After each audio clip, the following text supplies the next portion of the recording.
Bonsoir Anthony. Bonsoir Audrey, bonsoir à tous.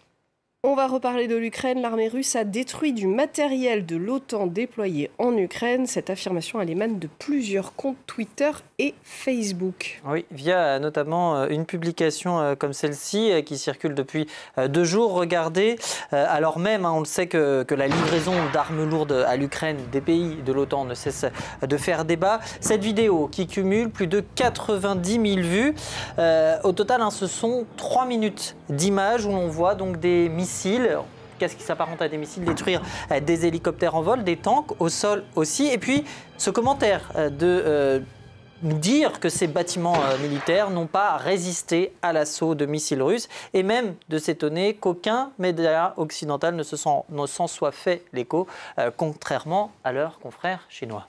Oui, ça c'est la phrase en général qui nous fait dresser l'oreille. Ces images, elles sont tout droit sorties d'un jeu vidéo. Effectivement, Arma 3 pour être précis, je ne sais pas si vous connaissez, mais il y avait déjà plusieurs indices sonores puisqu'il y avait la musique, les bruitages qui pouvaient mettre la puce à l'oreille quant à l'authenticité de ces images. C'est vrai, il faut bien le dire, assez réaliste. La recherche d'images inversées à laquelle on est bien habitué maintenant nous renvoie vers plusieurs vidéos de cette Arma 3 et c'est en ajoutant sur YouTube ces 3 mots, Arma 3 hélicoptère missile, que l'on retrouve la vidéo en question. Elle est ici.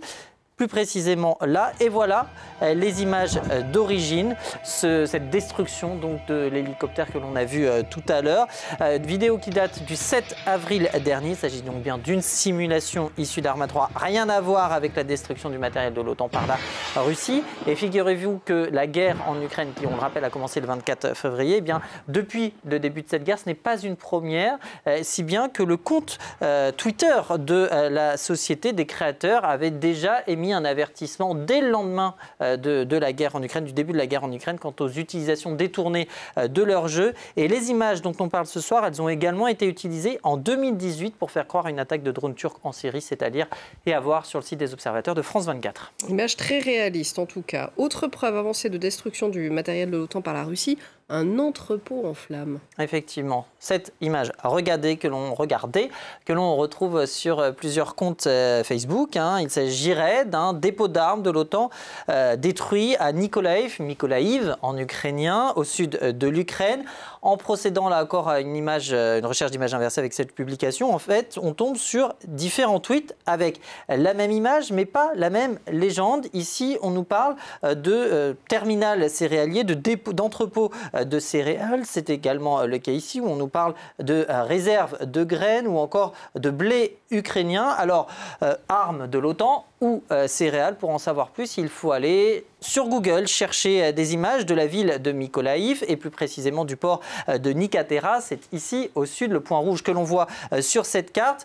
Ça nous renvoie sur différents articles qui vont nous renseigner sur l'activité du port en question et on apprend ainsi qu'en 2020, par exemple, 76% des marchandises qui transitaient étaient des céréales. Ça nous donne donc un indice. Et d'autres articles de l'époque nous renseignent aussi sur la construction dans ce même port d'un nouveau terminal entièrement dédié au stockage de céréales. Et en comparant les photos à celles de la publication virale, on peut trouver plusieurs éléments qui coïncident. Et jusqu'à preuve du contraire, les céréales ne sont pas des armes de l'OTAN. Une arme, en revanche, peut être utilisée par la Russie, en tout cas vraisemblablement utilisée par la Russie, parce que ces images, ce sont celles du bombardement russe il y a du jour, du terminal céréalier du port de Mykolaïv, le deuxième d'Ukraine, de quoi contribuer évidemment à une aggravation de la crise alimentaire mondiale et qui a valu d'ailleurs un bombardement à la condamnation du chef de la diplomatie européenne. Merci beaucoup Anthony Saint-Léger. Vous restez avec nous, on se retrouve dans quelques instants pour un nouveau journal dans ce Paris Direct. À tout de suite.